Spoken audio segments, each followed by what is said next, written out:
We begin this hour with Republicans increasingly fed up with Attorney General Pam Bondi over the Epstein files. Here's what Republican Congressman Thomas Massie said just this morning. Do you still have confidence in Pam Bondi as Attorney General? I don't think Pam Bondi has confidence in Pam Bondi. No, I don't have confidence in her. She hasn't got any sort of accountability there at the DOJ. Ouch. That comes after Bondi clashed with lawmakers this week over her handling of the Epstein files, including this startling moment between Bondi and our next guest, Vermont Congresswoman Becca Balint. Watch. Do the right thing, Attorney General. Meet with the survivors. They have been asking for a year. Meet with the survivors. Do the right thing. Didn't ask Merrick Garland anything about Epstein, not once. When he was weak sauce. And also, I want the record to reflect that, with this anti-Semitic culture right now, she voted against a resolution condemning. Oh, is Jewish. I just want to be clear. Do you want to go there, Attorney General? Or do you want to go there? Are you serious? Talking about anti-Semitism to a woman who lost her grandfather in the Holocaust. Congresswoman Becca Balint joins us now. Congresswoman, thanks so much for joining us. I want to begin, actually, with the unredacted files that you and your colleagues got a chance to look at last week and the subsequent allegations of spying by DOJ officials that followed. What tipped you off to all of this? Was it apparent in the moment when you were looking at these files that something shady was happening? Yeah, so the whole thing from the beginning seemed shady, from the fact that they were changing the rules on us about what we could bring in. First, we could bring in our notes, then we couldn't. Then we could bring in sticky notes, then we couldn't. Then we had minders. So there's 4 computers in there, a small little room. You have a minder sitting right next to you watching everything you're doing. And then if you noticed, they had a discrete login for each of us. So that was concerning to me because I wanted to make sure that they weren't able to print out our searches. But it turns out that's exactly what they were doing. And we saw that in the hearing. They had a copy of Pramila Jayapal's, my colleague Pramila Jayapal's searches that she had done. And actually, before I left my office on the Hill to go to DOJ, one of my staffers who's been on the Hill for a long time, she said, I can't believe I'm going to say this to you, but I need you to assume you're being surveilled. And she was right. And it goes along with everything that this administration has shown us in terms of how they're conducting DHS. It goes along with what people in the field are saying in terms of what ICE officers are saying to them about American citizens being tracked. But certainly I never thought my own Department of Justice in the executive branch would be spying on the legislative branch. It's very chilling. Congresswoman, I want to go back to that last exchange that we just heard there in the clip that Catherine played between you and Attorney General Bondi. Your grandfather was murdered by Nazis. And then it seems somehow she's trying to tie your desire to know more about what happened to these victims, these survivors, to anti-Semitism. Can you just break down for us what the heck you think was going on there? So 2 things were going on there. We knew, based on her behavior in front of the Senate Judiciary Committee, that she was going to come with a list of insults. And I suppose it's to my credit that she didn't have a whole lot of dirt on me that she could bring forward in her so-called burn book.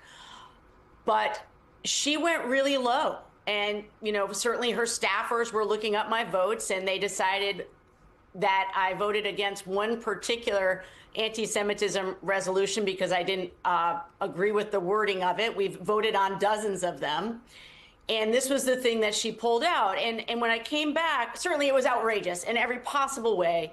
And I kept my patience for as long as I could. The entire time she was there, she did not acknowledge the survivors. She did not show up prepared to answer our questions. And it was Darvo the entire time. So it was deflect, attack, and then reverse the victim and the oppressor. And to see her doing that in front of the victims of this horrible sex trafficking ring was just too much for me. And to see that what she was trying to accuse me of was anti-Semitism, of course, I lost it. But the other piece, I think, is based on what I was saying at the top. They were spying on us. So she knew, presumably, that I was looking at the records for Howard Lutnick. Howard Lutnick also happens to be of Jewish descent. Was this their way to try to discredit me and the line of questioning that I had? I don't know. But it certainly struck me as incredibly creepy and outrageous, frankly.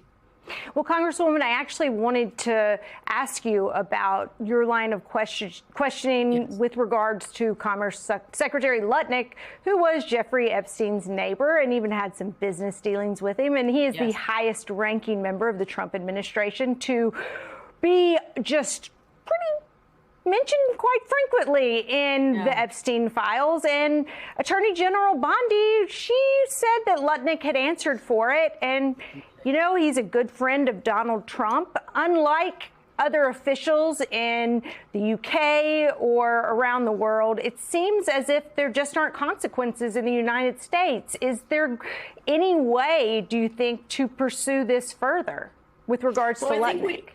Yeah, I appreciate that. I think we have to. He appeared to have lied in earlier exchanges with Congress, saying that he had cut off all ties with Jeffrey Epstein back in 2005. Now we know that absolutely wasn't true. They had business dealings together. And then it turns out, actually, he went to Epstein's Island. I would have thought the DOJ would be interested in asking him, what did you see while you were there? You had said back in 2005 that you thought that what was going on at his apartment next door was not on the up and up, and it gave you the creeps. You said that to your wife, and then you decide to go to the island. And so you would think, if the Department of Justice was doing what they said they were doing, which is, following these leads, they would want to have a sit down with him. And what she essentially said was, well, whatever he said the other day is good enough for me. And it is seeming to many of us now, as we go deeper into these files, it feels like this is the Epstein administration. There are so many people in here who had ties to this man, who wanted to continue their dealings with him even after he had been a sex offender, a registered sex offender, and they continued to have their interactions with him. And I think this is why we think there's a cover up, why we believe that the president is not actually interested in getting to the bottom of this, because it's all so intertwined. And so we have to keep asking these questions. And if this secretary, I almost called her secretary again. You see what's happening to me now. I'm so frustrated with her. If the attorney general will not ask these questions, we're going to keep track of all of the ways in which this administration has been lying to us. And when we get subpoena power, we're going to use them. Congresswoman, since you did get to see those files and the redactions that, the general public isn't privy to, how would you categorize what you had access to that we don't know yet? And was there any rhyme or reason that you detected in the redactions and the releases? No, the redactions were incredibly sloppy, and we talked about that in the hearing. There were victims' names that were not redacted, and in fact, some of their photographs were also not redacted. And you had people who were emailing Jeffrey Epstein, whose names were redacted, when it was clear that there was very sketchy stuff going on. So it was, at best, you can say it was sloppy. At worst, you can say it was a targeted way to once again intimidate these women and getting them to back down. And what I saw was that it is not just a small group of individuals that continued to have interactions with this convicted sex offender, this sex trafficker. It was this vast network of rich and powerful, well-connected people who felt, in the ways that they're interacting on emails, they are above the law. They were incredibly dismissive about how they talked about girls and women. It's deeply disturbing, and I can only go in small doses, honestly. I can't sit there for hours at a time because it's so deeply disgusting what these men and the women who enabled them too, Ghislaine Maxwell at the top of the list there, who still will not come clean about all of the ways in which she abused girls. It's just, it's rank. There's just no other way to put it. And the fact that this administration doesn't actually want to chase down all of these leads is deeply disturbing, and we can't let it go. We just can't. And we know that lawmakers, but also the American public, has no plans to let it go anytime soon. Congresswoman Becca Balint, thank you so much. Good to have you on the show. Thank you. I appreciate it.